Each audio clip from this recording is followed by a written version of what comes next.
Model-model seperti ini banyak berkembang. Salah satu hikmah dari COVID ini back to nature, back to village, ya, back to rice, back to apapun yang ada di pedesaan ini yang saya kira kemudian menjadi unggulan kita ke depan untuk menjawab bagaimana persoalan-persoalan pangan utamanya.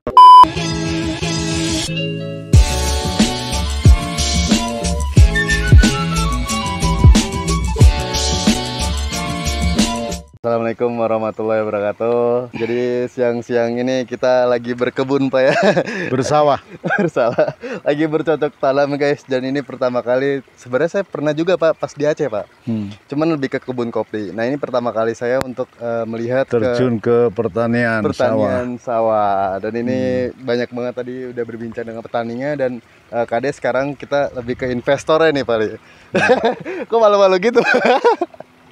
Ya, jadi melihat situasi yang saat ini apa Pak? Kesadaran apa Pak untuk membagikan kayak itu Pak? Jadi begini ya, dari pertama kalau kita bicara negara, maka dilema-dilema antara kedaulatan pangan dan ketahanan pangan itu tidak lagi selayaknya menjadi dilema atau dialternatifkan. Sebab Republik ini sejak berdiri mulai zaman Orde Lama, Orde Baru dan hari ini, saya kira kedaulatan pangan itu menjadi penting. Benar. Bukan hanya ketahanan pangan. Nah, apa yang membedakan?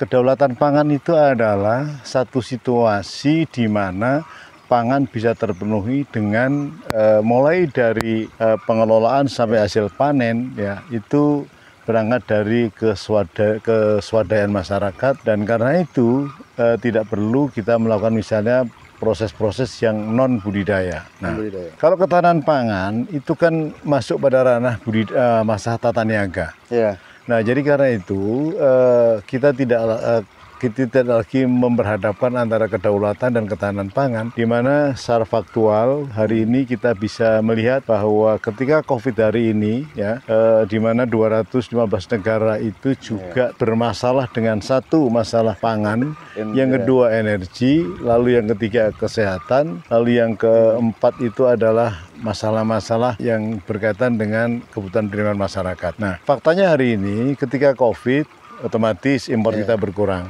Benar. Tapi nyatanya bahwa hari ini masyarakat kita sebanyak kurang lebih 267 juta itu alhamdulillah masih diberi kesehatan, masih diberi daya hidup, diberi pangan oleh Tuhan Yang Maha Kuasa, Allah Subhanahu wa taala. Nah, jadi karena itu saya dan teman-teman ini kebetulan mencoba untuk berdaya bersama masyarakat ya. Dan ada teman yang memang ahli di bidang pertanian, ada bidang pengelolaan manajemen pertanian, ada bidang lagi misalnya adalah pengelolaan hasil panen dan juga termasuk adalah pasca panen. Nah, jadi karena itu kita menstimulasi masyarakat ya agar bagaimana secara bersama-sama, pertama back to nature. Back to nature ini adalah kita kembalikan lahan ini tidak dengan proses kimiawi, tapi dengan proses yang sifatnya non kimiawi. Jadi karena itu ini sudah barang pasti ini semua organik. Nah, memang masyarakat kita karena sekian dasawarsa dicekoi dengan satu pemikiran bahwa swasembada itu hanya dengan pupuk kimia, saya kira impact atau dampak atau akibat dari yang ditimbulkan itu juga banyak sekali, termasuk adalah lahan pasti tidak akan subur lagi. Iya, benar. Nah, jadi karena itu ini pemulihan lahan menjadi penting ketika kita bicara organik. Pemulihan lahan kita menjadi sesuatu yang utama ketika kita bicara mengenai bagaimana agar tanah ini bisa menjadi sustain, menjadi lebih long term, bisa menjadi lebih berdaya, lebih berbudidaya ya, sehingga lebih memberikan manfaat kepada masyarakat. Jadi karena itu saya dan teman-teman memang ingin memberikan satu capture, inilah best practice, inilah satu contoh, tapi bahwa kita bersama masyarakat menjadi satu, menjadi berdaya, menjadi lebih nature, bisa menjadi lebih organik gitu ya. Dan saya kira itu menjadi harapan bagi kita ke depan. Nah, dalam skup yang seperti ini saya kira hari ini model-model seperti ini banyak berkembang. Benar. Ya, tidak hanya di sini ya, tapi juga di berbagai tempat. Harapan kami adalah kalau kemudian COVID ini berhikmah, maka salah satunya adalah munculnya berbagai petani-petani baru, yang dimana persentase petani kita secara nasional itu kalau tidak salah di bawah 12% dari jumlah penduduk Indonesia. Ya, lama-lama berkurang. Benar. Nah, karena itu saya kira salah satu hikmah dari COVID ini back to nature, back to village, ya, back to rice, back to apapun yang ada di pedesaan ini yang saya kira kemudian menjadi unggulan kita ke depan untuk menjawab bagaimana persoalan-persoalan pangan utamanya yang bisa, saya yakin itu bisa dipenuhi dengan cara mandiri, dengan cara berkedaulatan itu. Berarti tadi menyinggung udah spesifik Pak ya, untuk lahan ini udah bener-bener detail dipelajarin, ada pengelola yang khusus ya Pak ya? Ya, jadi saya kira begini, ini teman-teman itu ada pemilik, ya teman-teman itu ada penggarap.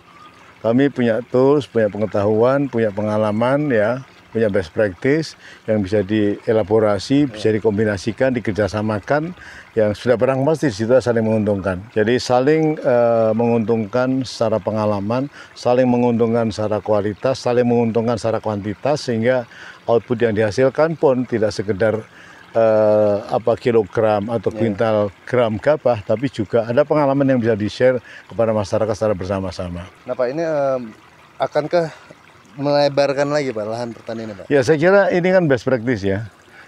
Ada sekitar sudah 3 hektar lah sekarang. 3 hektar ya? Ya, saya kira lama-lama kalau masyarakat tahu bahwa ternyata ini lebih bagus, lebih kualitatif, lebih menghasilkan. Ya. Saya kira ini tidak sekedar janji, tapi ini bersama-sama kita tahu inilah faktanya, yang insya Allah masyarakat akan ikut terlibat, ikut bersama-sama dalam rangka memajukan desa ini, terutama dalam memenuhi kebutuhan makan ini. Jadi karena itu, ini contoh ya Pak Daldiri dan kawan-kawan dengan 10 orang yang ada, saya kira ini tadinya cuma 1, 2, sekarang udah sampai 10 orang. Itu lama-lama dengan praktek yang ada, best practice yang ada, itu bisa menjadi dorongan masyarakat untuk terlibat pada kegiatan ini. Nah Bapak salah satu orang yang ingin mendorong dan bekerja mengelaborasi, ya betul. Jadi saya dan teman-teman ya, ada teman-teman saya dari alumni SMA Negeri Salatiga lah, yang sama-sama secara regional itu sama-sama alumni Salatiga, yang punya pengalaman masing-masing, yang kemudian kita mempersatukan diri untuk bersama masyarakat, untuk berdaya bersama masyarakat. Nah kalau misalkan untuk ini udah di luar Jawa juga Pak, atau hanya di Kabupaten Semarang? Jadi pertama ini di sini, ada juga di Kendal, ada juga di Sragen ya. Kemudian kemarin ada tawaran di beberapa tempat. Ya biarkanlah ini dulu. Kemarin di Kabupaten Semarang di sebelah selatan juga ada, di Kendal juga ada. Ya saya kira ini seiring dengan waktu kita akan tunggu hasilnya, apa kemudian ini betul-betul bisa dijadikan contoh baik di dalam bertani padi seperti sekarang ini. Oke, mantap. Ya. Oke, terima kasih Bapak ya.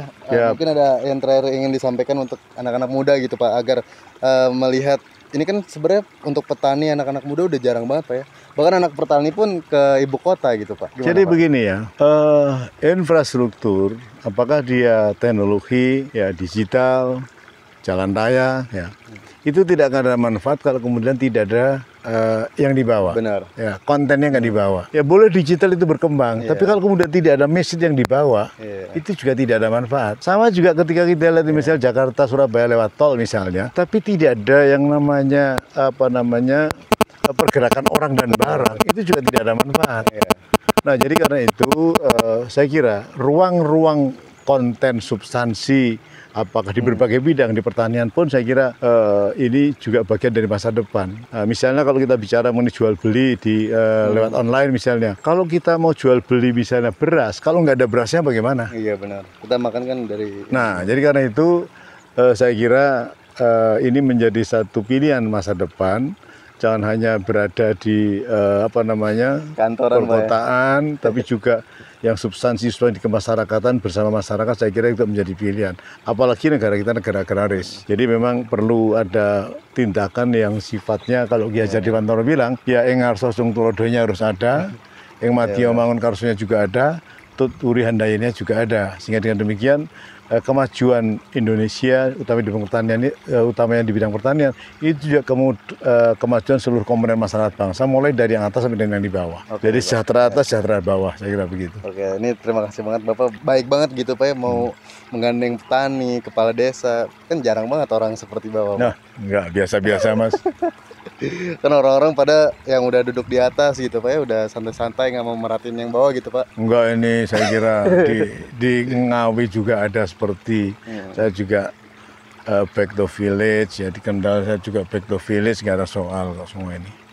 Kan salah satu kan YouTube saya namanya Down to Earth, Pak. Berarti Bapak salah satu orang yang down to earth juga, Pak. Oh, kira-kira cocok ya dengan temanya ya. Oh, sip kalau gitu. Oke deh, terima kasih ya Yuk. Pak Mukoam untuk berbincang sedikit di petani kopi di lahan ini. Tapi untuk orang kalau misalkan mau pesen hasilnya bisa juga, Pak? Bisa. Bisa dong. Di mana, Pak? Bisa. Ya nanti melalui ada nomor kontaknya. Oke, nanti dicantumin, Pak ya. Kan asik banget cobain. Dan ini bakal melebar lagi, Pak ya. Dan pasti makanya lebih enak. Pasti enak. Pasti lebih enak dari bukan sekedar beras ini, bukan sekedar nasi. Bukan beras kaleng-kaleng, Pak. Bukan. Oke deh, terima kasih ya Pak Mukoam, dan jangan lupa untuk subscribe, like, komen, dan share video.